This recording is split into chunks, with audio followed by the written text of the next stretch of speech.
Alors maintenant, on va passer à la fonction commerciale, une fonction qui a longtemps finalement été secondaire pour les entreprises, enfin longtemps. Alors maintenant, ça date avant les années 50, 60, où en fin de compte, le boulanger se mettait à l'angle de la rue et finalement, dans la ville, il n'y avait que lui, il y avait pas de concurrence. Tout à fait. Le prix était plus ou moins juste en fonction des achats finalement. Il n'y avait pas de marketing, il n'y avait rien de tout ça. Alors pourquoi aujourd'hui, alors déjà, qu'est-ce que la fonction commerciale selon toi? La fonction commerciale, c'est vraiment très simple. On va pas faire de choses compliquées ici. C'est vraiment distribuer les produits de l'entreprise sur le marché.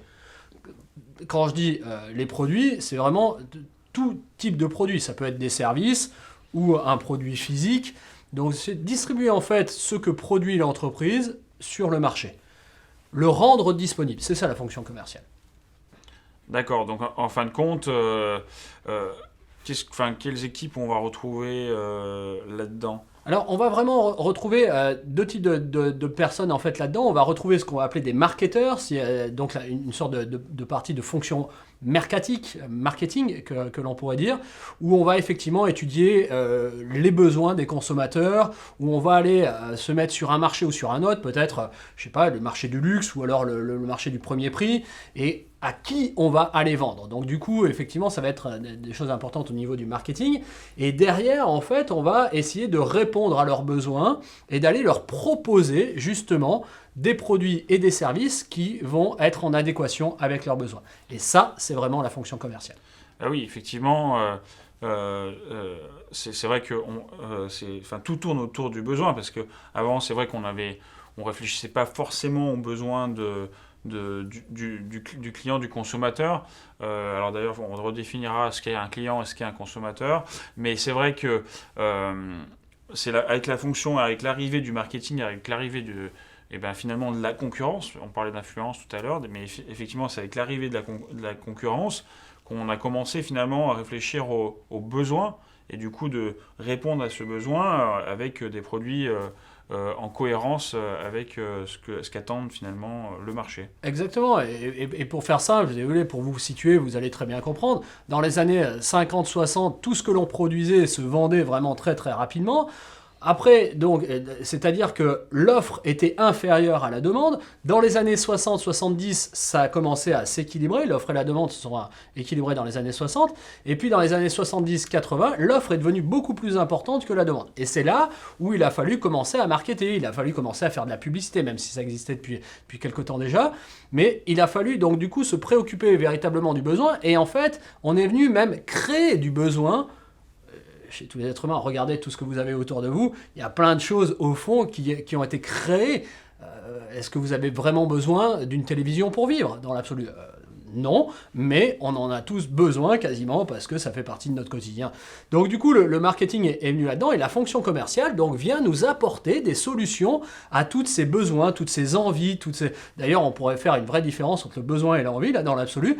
Et cette fonction commerciale va venir apporter des réponses à tout ça et venir faire en sorte que vous puissiez satisfaire vos besoins et vos envies.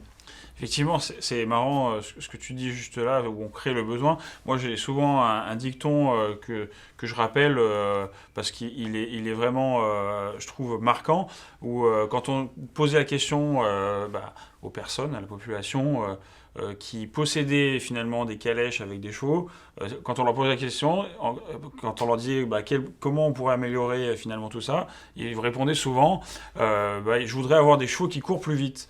Et c'est de là que finalement on sait que les voitures ont été créées, notamment alors c'est Ford qui va finalement développer les voitures de manière plus globale et qui va justement scinder industrialiser la production des voitures et qui va proposer du coup les voitures au marché de manière plus globale. Mais Ford avait finalement un positionnement déjà un premier positionnement où il avait créé une voiture pour tous. Maintenant, aujourd'hui, il faut justement, ça c'est un peu le boulot finalement de la fonction commerciale, ça va être et marketing, de réfléchir à ce positionnement de voitures, parce qu'avant elles étaient toutes noires, maintenant on peut choisir les couleurs, Ouais, c'est très marketing, hein. Maintenant, c'est vraiment donc ça va s'intégrer dans cette fonction commerciale parfois, mais ça va être surtout très marketing, où on va aller vers vraiment du personnalisé, personnalisable. Et tu as raison, Michael, l'exemple des voitures est très bon. Aujourd'hui, avant, vous aviez la Ford T qui était la même pour tout le monde. Aujourd'hui, vous allez chez n'importe quel constructeur, vous pouvez choisir la couleur des portes, la couleur des sièges, la couleur du volant, tout un tas d'options, et qui font que vous avez la voiture unique qui est en fait propre à vous. Et c'est ça toute la différence entre des stratégies, je ne veux pas trop rentrer dans le détail ici, mais entre des stratégies différenciées et des stratégies indifférenciées. Mais aujourd'hui, c'est sûr que la fonction commerciale, son but, c'est de venir répondre au plus près possible, au plus juste possible à votre besoin. Pas à celui du voisin, au vôtre en particulier. Et c'est là où effectivement le monde change, grâce encore une fois, grâce ou à cause, hein, peu importe, mais je sortais mon téléphone portable tout à l'heure, c'est exactement. On peut venir vous envoyer de la publicité, vous montrer le produit qu'il vous faut juste dans votre poche.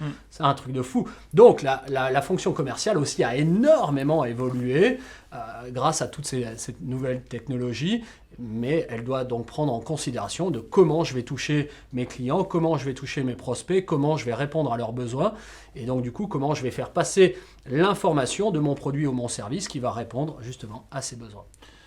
Donc finalement, pour résumer, cette fonction commerciale, elle va faire le lien entre toutes ces influences macro et micro, et définir étudier les besoins et y répondre. Maintenant, on va passer une autre fonction tout aussi importante, qui est la fonction RH, qu'on a déjà un petit peu parlé, mais qu'on va parler de manière beaucoup plus détaillée. Allez, à tout de suite.